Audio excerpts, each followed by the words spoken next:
우리는 평생 팔자 좋다는 말을 잘못 이해하고 살아왔습니다. 팔자 좋다는 말은 돈이 많다는 뜻이라고 생각했습니다. 아파트 몇 채 있고 통장에 숫자가 넉넉하고 자식이 잘 풀리고 몸이 아프지 않으면 그게 팔자 좋은 인생이라고 믿었습니다. 그래서 젊은 날 돈을 모았습니다. 아끼고 또 아꼈습니다. 자식은 기죽지 않게 키우려고 허리 휘도록 뒷바라지했습니다. 건강검진 빠지지 않고 영양제 챙겨 먹고 운동도 억지로 했습니다. 그렇게 하면 노년에는 편안할 줄 알았습니다. 그런데 막상 70이 넘어 보니 뭔가 이상했습니다. 돈이 있어도 마음이 편하지 않았습니다. 73세 김정수 씨는 재산이 20억이 넘습니다. 서울에 아파트가 있고 예금도 있고 연금도 나옵니다. 겉으로 보면 누가 봐도 팔자 좋은 사람입니다.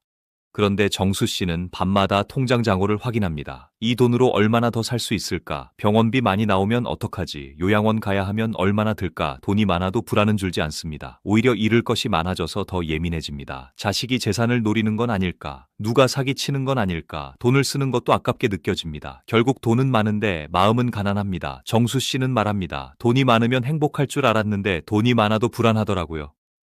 69세 박미숙 씨는 자식이 잘 됐습니다. 아들은 대기업 임원, 딸은 의사입니다. 손주도 공부 잘합니다. 누구에게나 자랑할 수 있는 집안입니다. 그런데 미숙 씨는 외롭습니다. 자식은 바쁩니다. 명절에 한 번, 생일에 한 번 전화는 일주일에 한 번 할까 말까입니다. 친구들 만나면 자식 자랑을 합니다. 우리 아들이 또 승진했다. 우리 딸이 병원에서 인정받는다. 말은 웃으며 하지만 집에 돌아오면 집이 너무 넓게 느껴집니다.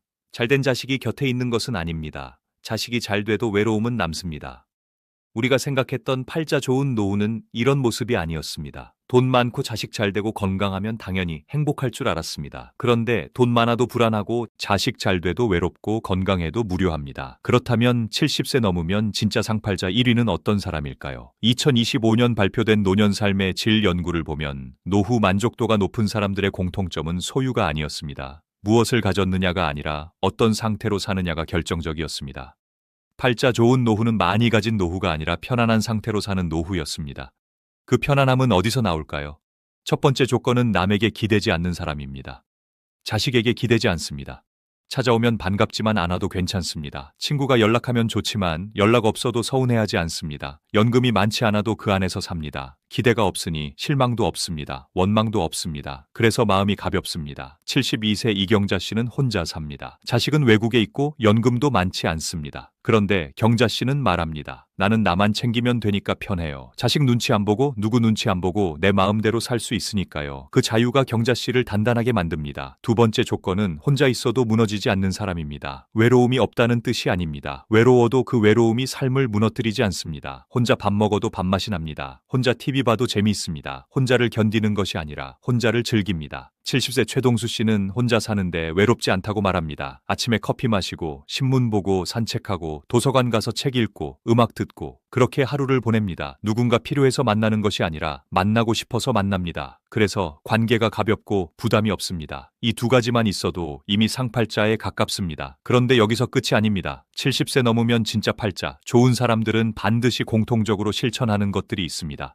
무조건 하는 것 딱 6가지입니다. 그 6가지가 노년을 완전히 바꿉니다. 그 이야기를 이어서 하나씩 말씀드리겠습니다. 70세가 넘어서 세상에서 제일 상팔자 1위라고 불리는 사람들. 그 사람들은 화려하지 않습니다. 신문에 나오지도 않고 자랑할 것도 많지 않습니다. 그런데 이상하게 표정이 편안합니다. 조급하지 않고 초조하지 않고 비교하지 않습니다. 그들은 반드시 6가지를 실천합니다. 첫째, 내 집이 있습니다. 크지 않아도 됩니다. 아파트가 아니어도 됩니다. 허름해도 괜찮습니다. 하지만 내 집입니다. 아침에 일어나 거실로 나가도 되고 방에 있어도 됩니다. 냉장고를 열어도 눈치 볼 사람이 없습니다. 밤늦게 TV를 켜도 누구 허락이 필요하지 않습니다. 이 자유가 노년의 절반을 지켜줍니다. 월세로 사는 노인은 항상 마음이 흔들립니다. 집주인이 나가라 하면 어디로 가야 할지 걱정합니다. 자식 집에 사는 노인은 더 불편합니다. 거실에 나가려다 며느리 눈치 냉장고 열려다 사위 눈치 내 집이 아니면 몸은 편해도 마음은 묶입니다.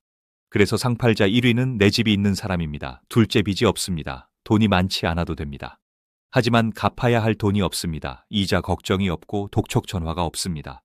밤에 누웠을 때 계산기를 두드리지 않습니다. 빚이 있는 노인은 잠을 깊이 못 잡니다. 이번 달 이자는 어떻게 하지? 원금은 언제 갚지? 이 걱정이 마음을 갉아먹습니다. 반면 빚이 없는 노인은 적게 벌어도 편합니다. 내 것 안에서 삽니다. 그래서 당당합니다. 셋째, 고정 수입이 있습니다. 많지 않아도 됩니다. 하지만 매달 일정하게 들어옵니다. 연금이든 임대 수입이든 이자 수입이든 이 돈으로 관리비 내고 밥 사 먹고 병원 갈 수 있습니다. 고정 수입이 없으면 매달이 불안합니다. 이번 달은 어떻게 하지? 다음 달은 또 어떻게 하지? 이 걱정이 노년을 피곤하게 만듭니다. 상팔자 1위는 큰돈이 아니라 안정적인 흐름을 가진 사람입니다. 넷째, 몸이 아직 내 말을 듣습니다. 완벽하게 건강할 필요는 없습니다. 무릎이 좀 아파도 허리가 좀 불편해도 괜찮습니다. 하지만 혼자 화장실 갈 수 있고 혼자 밥 먹을 수 있고 혼자 옷 입을 수 있습니다. 이 기본이 노년의 존엄입니다. 누워 지내는 노인은 몸보다 마음이 먼저 무너집니다. 누군가 도와줘야만 움직일 수 있으면 자존심이 상합니다. 하지만 내가 내 몸을 움직일 수 있으면 세상이 아직 내 편입니다. 다섯째, 생활권이 편합니다. 집 근처에 버스가 있고 지하철이 있고 마트가 있고 병원이 있습니다. 걸어서 갈 수 있습니다. 외진 곳에 살면 나가는 것 자체가 부담입니다. 장 보러 가려면 택시, 병원 가려면 자식 차 눈치가 쌓입니다. 하지만 교통이 편하면 자유롭습니다. 오늘은 어디를 가볼까? 이 생각이 가능합니다.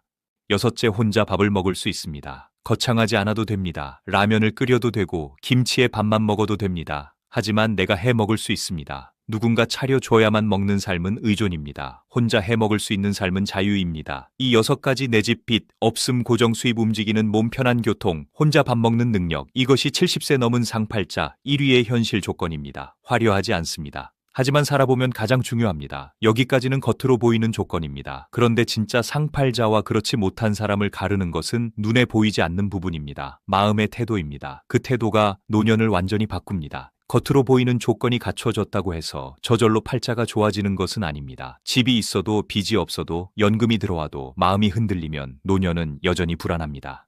그래서 상팔자 1위라고 불리는 사람들은 눈에 보이지 않는 태도가 다릅니다. 첫째, 비교를 멈춘 사람입니다. 누구 아들이 얼마를 번다더라. 누구 집이 얼마가 올랐다더라. 누구 손주가 어디를 갔다더라.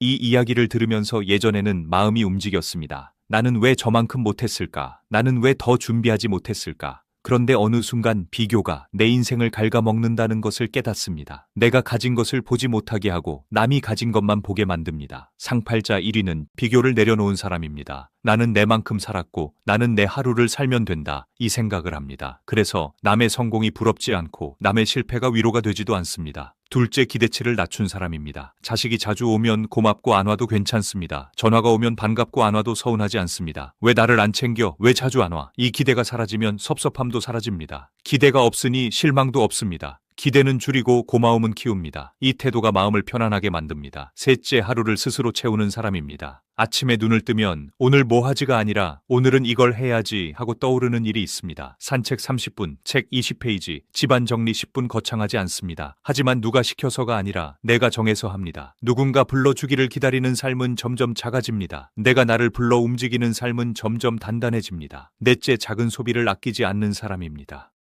통장에 돈이 쌓여 있어도 쓰지 못하면 그 돈은 짐이 됩니다. 커피 한 잔, 좋아하는 과일, 한 봉지, 편한 신발, 한 켤레. 이 작은 것에 자기 자신을 아끼지 않습니다. 아껴야 할 때는 아끼지만 쓸 때는 씁니다. 돈의 노예가 아니라 돈을 쓰는 주인이 됩니다. 그래서 통장을 확인해도 불안보다 계획이 먼저 떠오릅니다. 다섯째, 후회를 줄이는 사람입니다. 저녁에 누웠을 때 오늘 괜찮았다 이 한마디가 나옵니다. 오늘 괜히 그 말했네. 오늘 왜 그걸 못했지? 이런 후회가 쌓이면 밤이 길어집니다. 상팔자 1위는 크게 성공하지 않아도 작은 약속을 지킵니다. 오늘 하기로 한 산책을 했고, 전화하기로 한 사람에게 전화했고, 먹고 싶은 걸 먹었습니다. 그래서 하루를 지켰다는 느낌이 남습니다. 여섯째, 존엄을 지키는 사람입니다. 존엄은 거창하지 않습니다. 누구에게 손 벌리지 않고, 누구 눈치 보지 않고, 내 힘으로 사는 것, 완벽하지 않아도 스스로 선택하는 삶. 노년은 뭔가를 이루는 시간이 아니라 지키는 시간입니다. 내 자존심, 내 자유, 내 하루, 이것을 지키는 사람은 겉으로 보기에 평범해도 속은 단단합니다. 그래서 얼굴이 편안합니다. 이 6가지 태도, 비교 멈추기, 기대 낮추기, 하루 채우기, 작은 소비 허락하기, 후회 줄이기, 존엄 지키기, 이것이 70세 넘은 상팔자 1위에 보이지 않는 조건입니다. 이 조건이 갖춰지면 돈이 조금 부족해도, 자식이 멀리 살아도, 건강이 완벽하지 않아도 마음이 무너지지 않습니다. 이제 남은 것은 하나입니다.